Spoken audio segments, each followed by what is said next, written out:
Dans le sud du Chili, près d'1 million de Mapuches vivent de la petite agriculture, de la pêche, de l'élevage et des produits de la forêt. Ce peuple amérindien entretient une spiritualité étroitement liée à la terre. Sans ses ressources et ses bienfaits, il serait totalement démuni. Mais aujourd'hui, les terres se font rares et les familles doivent survivre sur des parcelles plus petites.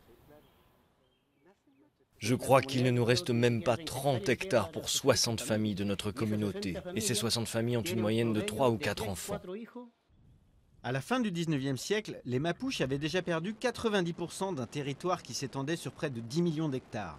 Dans les années 70, le régime de Pinochet lance un vaste programme de plantation forestière destiné à l'industrie du papier.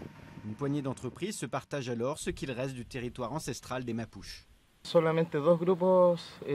Seules 2 entreprises détiennent près de 2 millions d'hectares et un peuple de plus d'1 million de personnes qui s'identifient comme Mapuches ne possède pas plus de 600 000 hectares dans le pays.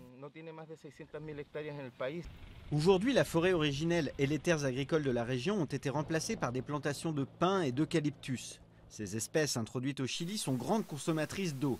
Elles assèchent les voies d'eau et épuisent les sols, accélérant la désertification des terres et l'exode rural des Mapuches. Les jeunes quittent la campagne pour la ville, où ils s'intègrent le plus souvent aux couches les plus défavorisées. On voit que les zones où il y a la plus grande quantité de plantations forestières coïncident avec les zones au plus fort taux d'appauvrissement de la population et des plus forts taux de migration.